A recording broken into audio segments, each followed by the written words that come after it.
자, 김준석의 예리한 시선 다시 돌아왔습니다. 안녕하십니까, 여러분.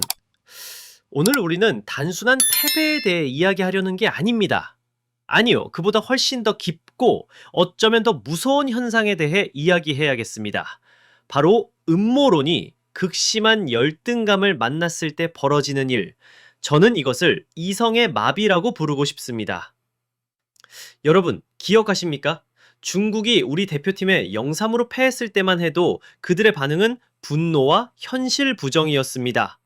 뭐 그럴 수 있습니다. 경기에 지면 화가 나는 건 당연하니까요. 하지만 정작 그들이 뛰지도 않은 경기, 바로 우리가 홍콩을 2-0으로 이긴 후에 터져나온 반응은 중국 축구 심리극에 완전히 새롭고 더 어두운 장을 열어버렸습니다. 이제 그들의 머릿속에서 이성은 완전히 자리를 잃은 듯 보입니다. 그 빈자리를 채운 것은 바로 터무니없는 망상, 그리고 뼛속까지 사무친 패배주의입니다. 대체 무슨 일이 있었던 걸까요? 그들의 이성을 마비시킨 사건의 발단은 무엇이었을까요? 답은 아주 간단하고 또 지극히 정상적입니다. 우리 홍명보 감독이 모든 유능한 지도자들이 하는 아주 당연한 선택을 한 겁니다. 바로 기회를 준 것이죠. 홍콩과의 경기에서 무려 5명의 선수가 A매치 데뷔전을 치렀습니다. 5명이요. 조현택, 변준수, 서명관, 그리고 2명의 김태현 선수까지 K리그의 미래를 짊어질 젊은 선수들에게 소중한 경험을 선물한 겁니다. 결과는요.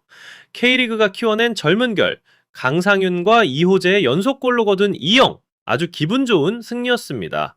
우리 축구의 미래가 얼마나 밝은지를 다시 한번 확인하는 그야말로 멋진 저녁이었죠. 보십시오. 새로운 선수들을 시험하고 미래를 준비하는 것. 이건 지극히 평범하고 상식적인 축구계의 진리입니다.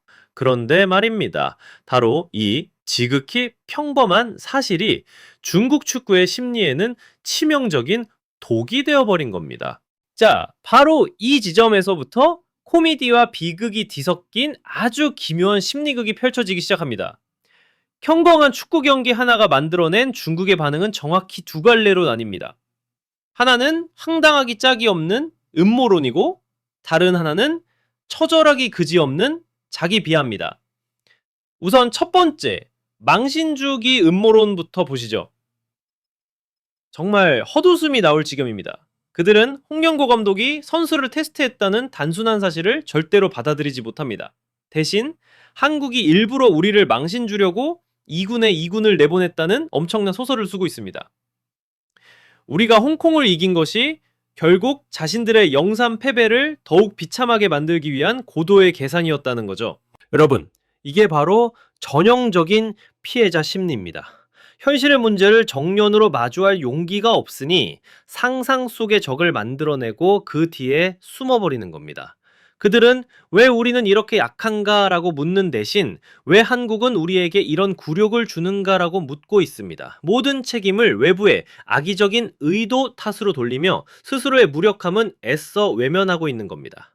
하지만 여러분, 이 음모론이 황당한 코미디라면 두 번째 반응은 정말 가슴 아픈 비극입니다. 바로 난형 난제 증후군입니다. 스스로를 홍콩과 비교하기 시작한 겁니다. 언론에서 중국과 홍콩의 실력을 난형 난제, 즉 누가 더 낫다고 말하기 어려운 막상막하라고 표현했습니다. 아니 이게 가당키는 한 말입니까? FIFA 랭킹 94위인 중국이 147위인 홍콩과 자신들을 동급으로 놓기 시작한 겁니다. 이것은 지난 수십 년간 쌓아온 자존심의 완벽한 붕괴를 의미합니다. 스스로 아시아의 강자라는 지위를 내던지고 약체의 반열로 걸어 들어간 것이나 다름없습니다.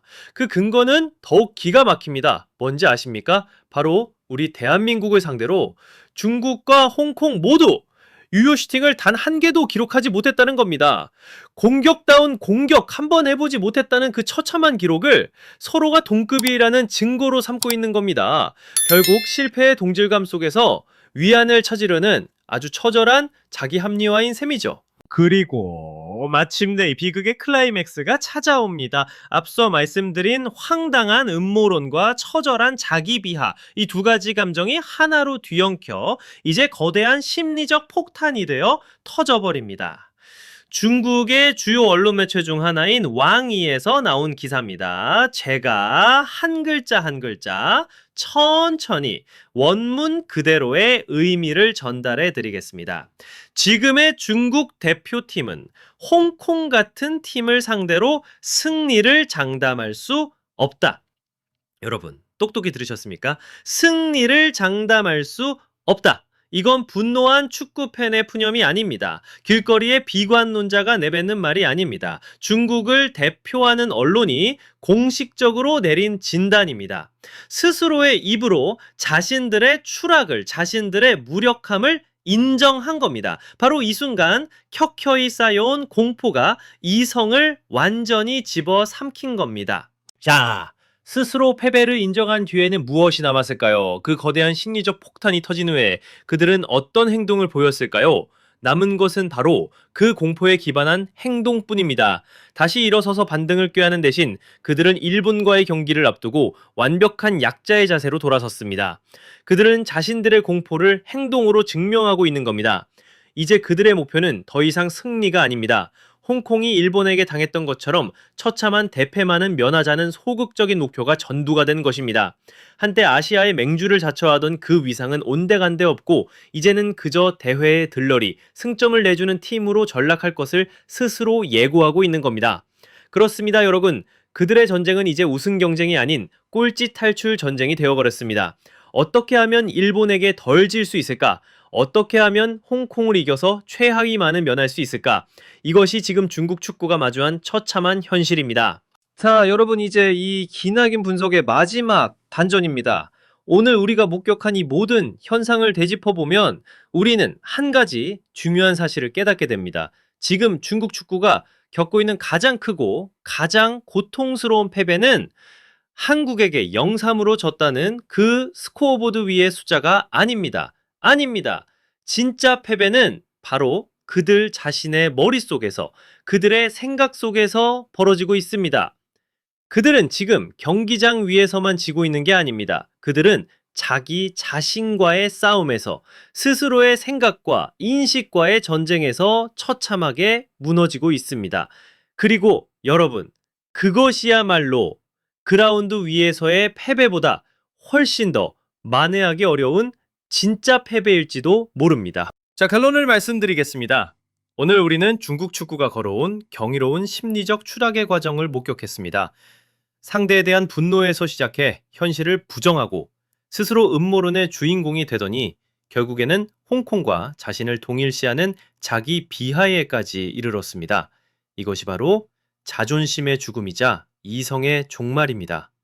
여러분, 강팀은 경기에서 질 수는 있어도 이성을 잃어서는 안 됩니다. 한번 이념과 정신의 전쟁에서 패배하고 나면 다시 돌아오는 길은 몇 배는 더 험난해집니다. 그라운드 위에서의 패배는 만회할 수 있지만 머릿속에서의 패배는 만회하기가 가장 어려운 법입니다. 제 분석 통쾌하셨습니까? 여러분들의 생각은 어떠신지 아래 댓글로 마음껏 남겨주십시오. 좋아요와 구독하기 잊지 마시고 알림 설정까지 꼭 부탁드립니다. 앞으로도 이어질 김준석의 명품 팩트 폭격 놓치지 않으시려면 말이죠. 감사합니다. 다음 영상에서 뵙겠습니다.